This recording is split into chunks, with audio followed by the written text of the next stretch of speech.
Hello, everyone, and welcome to the 13th edition of the Concord Athletics Senior Spotlight. My name is Wes McKinney, and joining me today is Linda Ault of the women's track and field teams. Linda, so great to have you with us. Great to be here. So, as always, before we get into any kind of recruitment talk, with you coming to Concord, we want to remind everyone that we are using safe social distancing. Skype is our program of choice, our software of choice to record this interview today. With that being said, Linda, let's talk about your recruitment to Concord. You're from Ohio, and actually got a little bit of a geography lesson this morning before we started this interview. You're from like kind of suburban Cincinnati, about 30 minutes outside of Cincinnati.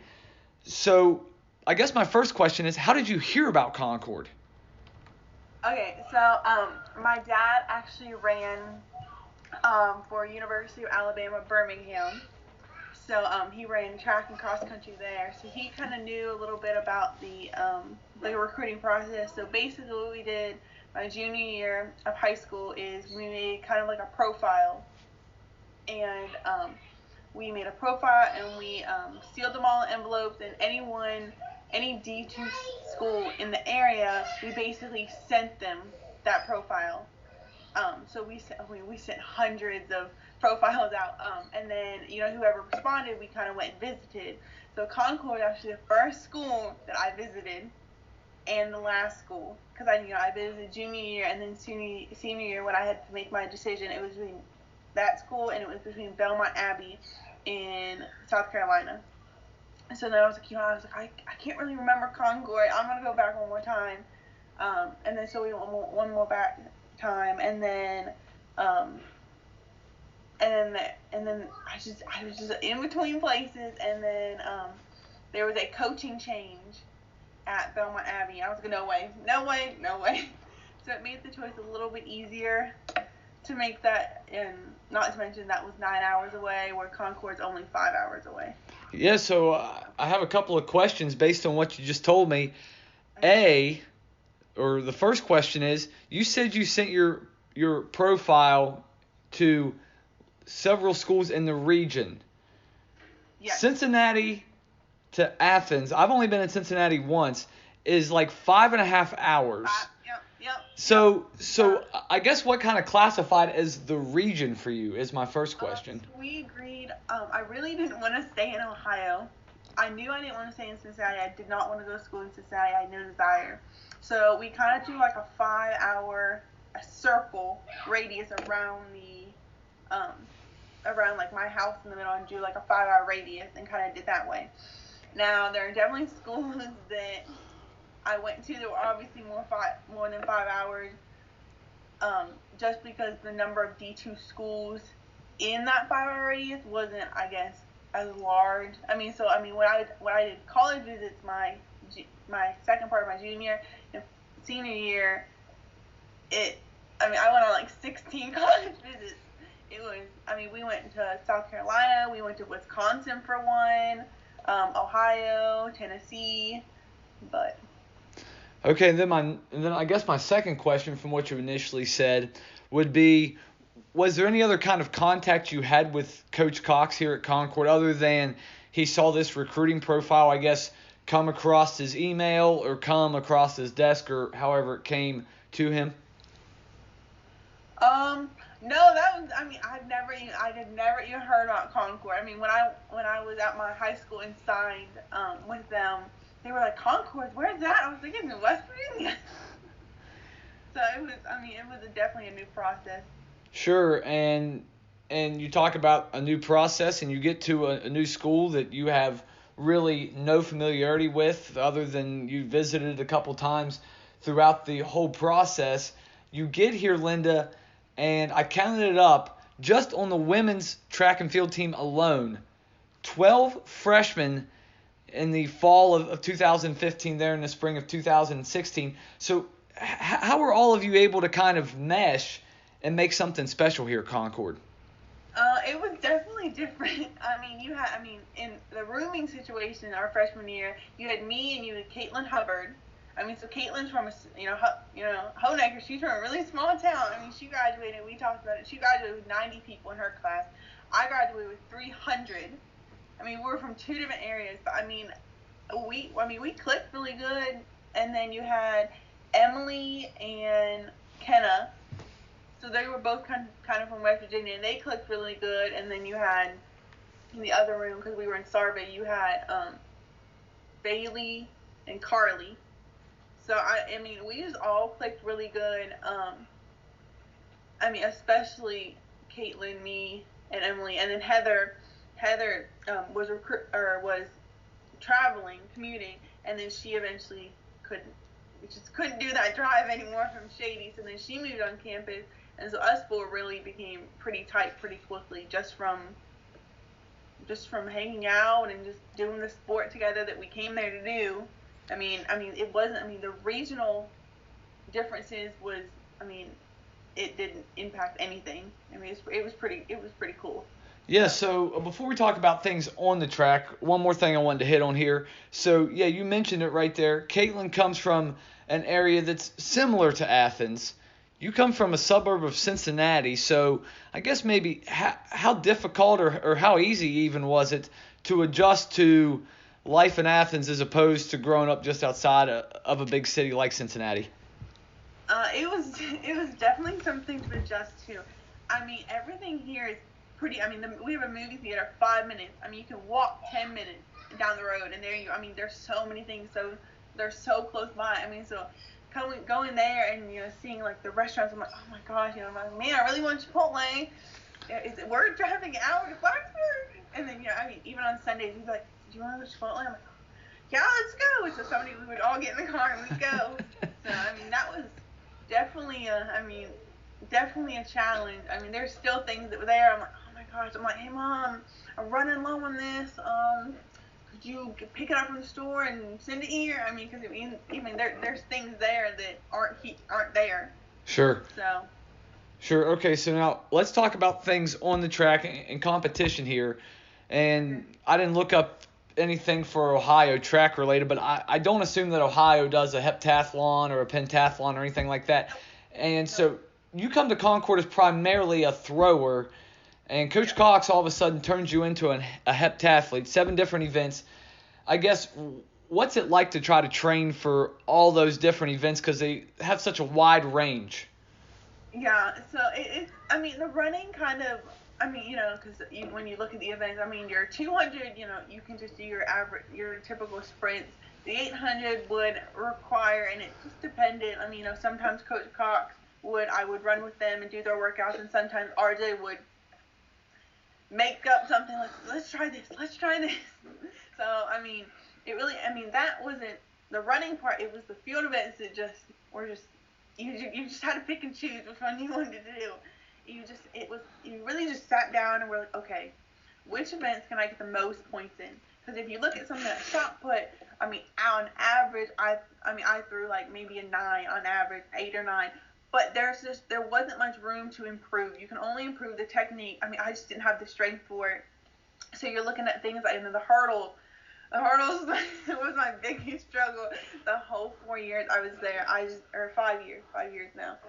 It was just something that you either can do it or you can't do it. So it was definitely hard, especially with classes, to find time, because I mean, you can't just do them all at practice. You had to get those one-on-one sessions in with coach, and it was a lot more difficult during the 4 years to do it than it was this last year, because this last year I'm in my master's, so everything was online, so my days were pretty open. But during undergrad, it was definitely a struggle to, okay, what time you got? Wait, what time? Okay, we might just have to go at 8. I'm like, 8 in the morning? So it was definitely a handful and a lot of stress. I mean, all the events are very technique driven. Sure, right. So right, and I was just going to say, so it's a little bit unorthodox for you because most people show up at 3:30, whatever time for practice, and you're done by 5:30 or 6 if you have a lift that day. And like you just said there, Linda, it's you might have hurdle work at 8 o'clock. You might have to do high jump stuff at 11. So I guess kind of from like a recovery standpoint, How tough is that? Because you're practicing, it's only for maybe 30 minutes at a time, but you're practicing 3 or 4 times a day. Yeah, I mean, this year it hit hard. I mean, I go with Coach Harris, our GA, in the morning. I'd go with her every Monday at 9, and then I'd go home, eat breakfast in the dorm or whatever, and then I'd come back at 10:30, 11 o'clock, and high jump with Coach, and then then I'd chill out till practice, come to practice, then I'd sprint or distance workout, and then, hey, why don't we get some long jump in, or hey, why don't we get some high jump in again? I was like, okay, all right, let's go. And you just kind of suck it up and like, let's go. All right, let's go. And then you just, oh my gosh, I hope I have an easy day. I hope I have an easy day. Then you look forward to those. You would look forward to your multi, on Friday and Saturday. Yeah, okay. If I compete on Friday and Saturday, and then we get Thursday off. Oh, yes. You get nervous, though. You get so nervous. You're like, oh my gosh, I really want to practice that event more. I really want to practice it more before I do it. And you just get so nervous, but you just got to trust it. You're going to get through it. Right. Let's talk about, so you get through your freshman, sophomore year, and then your junior year comes in, and you're progressively getting better at the heptathlon, and I'm sure that's something that comes with the more you do it, the better you get at it, obviously. Yeah. But then you have an injury. How tough was that, recovering from that injury, knowing that you still have to do the heptathlon whenever you get healthy again? Yeah, I mean, my injury, the injuries throughout the 4 or 5 years were pretty rough.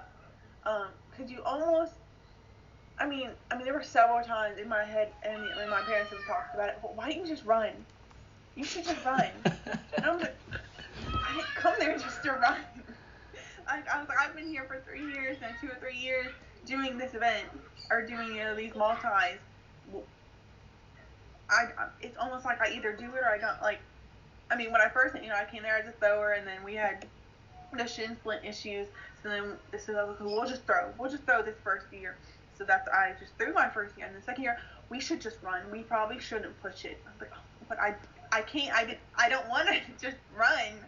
I came here to do multiple things, and then we finally got into, okay, we're going to do multi this year. This is what we're gonna do junior year. And then it was just really hard, just to battle like the multi and injury, and just be like, for the trainers to sit there and be like, hey, like, for this to really like heal, you're gonna have to just recover. You're not gonna be able to do every event throughout the week. Okay, well, that's not an option. That's not an option. Like, I need something. Just getting in there every day to rehab, and it was. Yeah, and then that next year when the ACL injury happened, of course it happens with hurdles, my most fearful event, and just to sit there and be like, wow, like I felt like this was the year, and then for it to not be the year, and then for coach to say, hey, you can redshirt, you can come back, and I was just like, no, I don't want to come back. I don't want to stay another year. And then sitting in talking with our parents, and then the master's in education kind of played a role, and I was like, you know what? All right, I'll stay. And then this was just to feel like this was like, I could, Coach Harris was just one of the best things that could have happened to me this year, to just like ensure me like this was the right thing to do to stay. The hurdle progress that I had made from the fall just to March was just incredible, and then for it to be taken away like it was pretty brutal. Last thing here for you, Linda, as we wrap up. So 6 years ago now, you knew nothing about Concord University. You knew nothing about Athens, West Virginia. You come in with this big group of 12 freshmen, and you guys kind of leave at different times. Like Caitlin was able to graduate in 3 years. Bailey, Kenna, Kaylin Kessinger, those 3 had to do their student teaching, so they were here 4 years. Some of them a traditional 4-year student. But you look at that collection of talent, and you look at some of the things you guys were able to accomplish, and just some of the memories you made, because you guys are constantly on the road every week, and you guys have one home meet a year, and it's usually in April. what's, I guess, maybe one lasting memory or one lasting impression you have of Concord track and field? Oh my gosh, there's so many of them. Probably coach when coach had his back surgery, and that was probably a really good memory. Just because it was like scary for the team, just to experience like, oh my gosh, he's gonna have surgery. Like, this is like surgery is like no joke, especially as you get older it gets more serious.